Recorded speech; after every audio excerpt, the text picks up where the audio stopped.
मित्रांनो, पत्र लिहिलं, तुम्ही काय मागणी केली आणि का बरं तुम्हाला असं वाटतं की मागणी करावी लागली? असं आहे की मी जेव्हा महाराष्ट्राचा गृहमंत्री होतो त्यावेळेस मुंबईचे पोलीस आयुक्त होते परमवीर सिंग. त्यांनी ज्या पद्धतीचे नियमाला धरून नियमाला न परत परत परत बरं, बरं. ठीक.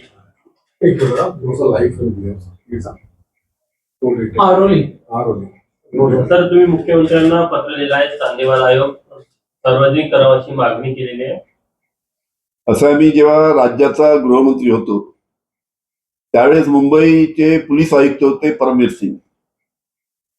त्यांच्या ज्या पद्धतीने त्यांनी त्या मुंबईमध्ये गैरकारभार केला होता, अनेक त्यांच्यावर आरोप होते, त्याच्यामुळे मी त्यांची बदली करून आम्ही त्यांना सस्पेंड केलं, सरकारी नोकरीतून सस्पेंड केलं. आणि त्याच्यानंतर त्याला सरकारी नोकरीतून सस्पेंड केल्यानंतर परमवीर सिंग माझ्यावर आरोप लावले आणि ते आरोप लावल्यानंतर 100 कोटीचा आरोप लावला. ते आरोप लावल्यानंतर मीच राज्य शासनाला विनंती केली की याची संपूर्ण आपण चौकशी करावी. त्याच्यानंतर राज्य शासनाने हायकोर्टचे जस्टिस आदरणीय श्री चांदीवाल साहेब यांच्या वर ती जबाबदारी दिली आणि त्यांना नियुक्त केलं आणि त्यांना सांगितलं याची चौकशी करा. त्यांनी न्यायमूर्ती चांदीवाल साहेबांनी 11 महिने चौकशी करून 1400 पानाचा अहवाल माझ्यावर झालेल्या आरोपाचा सरकारला दिला 4 वर्षापूर्वी. सातत्याने मी राज्य शासनाला विनंती करतोय की माझ्यावर जे आरोप झाले त्याची जी निवृत्त न्यायाधीश चांदीवाल साहेबांनी चौकशी केली, तो 4 वर्षापासून आपल्याकडे अहवाल आहे, तो जाहीर करा, सार्वजनिक करा, लोकांपर्यंत जाऊ द्या, म्हणजे लोकांना माहीत पडेल की त्या 11 महिन्याच्या चौकशीमध्ये आणि 1400 पानांच्या अहवालामध्ये काय आहे. आणि यासाठी मी माननीय देवेंद्रजी फडणवीस मुख्यमंत्री महाराष्ट्र यांना 10 पत्र लिहिली, सचिवांना पत्र लिहिली, पण राज्य शासन हा अहवाल सार्वजनिक करायला तयार नाही. त्याच्यामुळे मी परत राज्य शासनाला विनंती करतो, देवेंद्र फडणवीसला विनंती करतो की त्यांनी लवकरात लवकर न्यायमूर्ती चांदीवाल यांचा अहवाल जाहीर करावा आणि त्याच्यामध्ये जे काही त्यांनी फाइंडिंग्स आहेत ते जनतेसमोर आणावे अशी मी त्यांना विनंती करतो. असं तुम्हाला वाटतं की तो अहवाल पुढे आला तर तुम्ही कसे निर्दोष होते ते सिद्ध होईल, तुमच्यावर कसे मोठे आरोप लावले गेले ते देखील जनतेला कळेल, असं वाटतं का तुम्हाला? मला हेच कळत नाही की 4 वर्षापूर्वी तो अहवाल राज्य शासनाने दिला.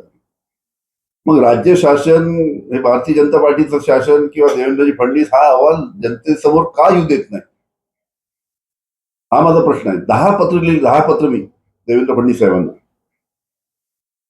सरकारला अजून पत्र लिहिले, सचिवांना वगैरे, पण याच्या बाबतीत काही एक शब्द बोलायला राज्य शासन तयार नाही. उपमुख्यमंत्री सुनेत्रा पवार यांच्या लेखन स्वीकारून दोन्ही राष्ट्रवादी एकत्र जे आले तर तुम्हाला आनंद वाटेल का सगळ्याचा राष्ट्रवादीचे नेते म्हणून? असं आहे की दोन्ही राष्ट्रवादी एकत्र येण्याच्या बाबतीत आमच्या पक्षामध्ये सध्या कोणती चर्चा नाही. जेव्हा काही चर्चा होईल तेव्हा आम्ही तुम्हाला सांगू, सध्या तरी कोणती चर्चा आमच्या पक्षामध्ये नाही.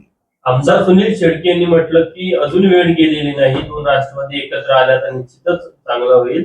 आणि सुनील तटकरे यांनी त्याला विरोध न करता असं म्हटलं की ते कोणत्या आशयातनं बोलले हे त्यांनाच माहीत. तुम्ही कशा प्रकारे बघताय या संपूर्ण घटनाक्रमाकडे? ठीक आहे, जी अजितदादा यांचा जो पक्ष आहे राष्ट्रवादी काँग्रेस पक्ष, त्याच्या सुनीत्रताई आता प्रमुख आहेत किंवा बाकी जे प्रमुख मंडळी आहेत, त्यांनी त्यांच्या सर्व त्यांचे जे आमदार आहेत त्यांनी जे वक्तव्य केलं ते त्यांचं वैयक्तिक वक्तव्य आहे, पण आमच्या पक्षामध्ये याच्या बाबतीत कुठेही काही चर्चा नाही. तुम्ही सुरुवातीला जेव्हा बघितलं तर राष्ट्रवादी काँग्रेस शरदचंद्र पवार हा पक्ष खूप पुढाकार घेत होता, आता अचानक माघार घेण्याचं कारण काय? आता या बाबतीत आम्ही सर्व शांत आहोत. आम्ही कुठेही याच्या बाबतीत आमच्या पक्षामध्ये सध्या चर्चा नाही. आमचा पक्ष कशा चांगल्या पद्धतीनं संघटन मजबूत करावं पुढे याच्यासाठी आम्ही सर्व मंडळी एकत्रपणे महाराष्ट्रामध्ये काम करतो. तुम्हाला वाटत नाही का 2 राष्ट्रवादी एकत्र यायला पाहिजे, जी आधी 2 महिने आधी भूमिका होती परत त्याच प्रकारे? नाही, ठीक आहे ना, काही आमदार तशी भूमिका व्यक्त करत असतील तो त्यांचा वैयक्तिक प्रश्न आहे, पण आमच्या पक्षात सध्या तरी याच्या बाबतीत कुठेही चर्चा नाही. तुमचं वैयक्तिक काय मत आहे याबाबत, 2 राष्ट्रवादी एकत्र येण्याबाबत? माझ्या वैयक्तिक मताला महत्व नाही, पक्षाच्या मताला महत्व आहे. पण तरी तुम्हाला काय वाटतं? तर त्या पक्षामध्ये चर्चाच नाही तर मला वाटण्याचा प्रश्न काय. खरात प्रकरणात जर बघितलं असेल तर नवीन नवीन खुलासे समोर येत आहे. 29 आमदार जे आहेत ते खरातांना भेटले अशा प्रकारची माहिती आहे. पण केसरकरांचे का नाव घेतलं असं केसरकर स्वतः बोलत आहे. कसं बघताय? कसं आहे याच्यामध्ये ज्या ठीक आहे फोटो अनेकांबरोबर असू शकतील, कुठे कुठे गेलं कोणी फोटो काढतो, पण ज्यांचे त्याच्याशी घनिष्ठ संबंध होते, ज्यांचं ज्या नेत्यांचं त्याच्याकडे जाणं नव्हतं, बैठक होती, वारंवार त्यांच्याकडे जायचे, वारंवार त्यांना सल्ला घ्यायचे, त्याचे सगळे रेकॉर्ड्स आहेत. याच्यामध्ये कोणत्या पक्षाचे किती आमदार आहेत ते सुद्धा सगळ्यांना माहित आहे. त्याच्यामुळे याच्या बाबतीत आता एसआयटी बसली आहे, चौकशी चालू आहे, योग्य ती चौकशी झाली पाहिजे. ज्या ज्या लोकांची त्यांचे घनिष्ठ संबंध होते त्या सर्वांची चौकशी झाली पाहिजे. सरकार मंत्री खरंच 1 तारखेपर्यंत पोलीस कोठडी मिळालेली आहे. आता पोलीस कोठडी देण्यात आलेली आहे. त्यातून आणखी काही बाहेर येईल. हा, अनेक गोष्टी बाहेर येतील. आता ज्या पद्धतीने अनेक गोष्टी बाहेर येत आहेत, अनेक नेत्याची नाव येत आहेत की त्यांचे अनेक वेळा त्यांचं जाणं येणं होतं, बैठक होत्या, त्यांच्या माध्यमातून अनेक पूजापाती त्यांनी केल्या. अनेक महिला सुद्धा त्या ठिकाणी जात होत्या. याची संपूर्ण चौकशी होईल की कशा पद्धतीने हा गोरखधंदा अशोक खराचा त्या ठिकाणी चालू होता आणि कसे मोठे मोठे राजनेते याला बळी पडत होते, हे सुद्धा अतिशय आश्चर्याची गोष्ट आहे. ते सर्व जनतेसमोर आलं पाहिजे. हे संपूर्ण प्रकरण सरकार ज्या पद्धतीने हाताळते, त्यांच्या काही मंत्र्यांवर आरोप होत आहे, आमदारांवर आरोप होत आहे, कुठंतरी दाबण्याचा देखील सरकारकडनं प्रयत्न होत आहे असं वाटतं का? असं मलाही वाटतं की सरकारच्याच काही मोठ्या नेत्याच्या बाबतीत नावं पुढे आलेले आहेत की त्यांचे घनिष्ठ संबंध होते.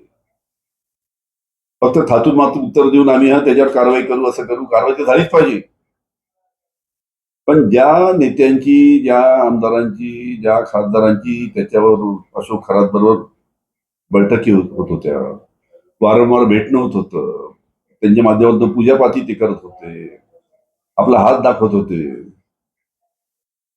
अनेक विधी करत होते आणि अशा पद्धतीने त्यांची सुद्धा चौकशी झाली पाहिजे की त्यांनी अशा अशोक खरात सारख्या त्या महाराजाला इतकं प्रोत्साहन का दिलं. आता ज्या संपूर्ण गोष्टी पुढे येत आहेत त्याच्यासाठी सरकारने फक्त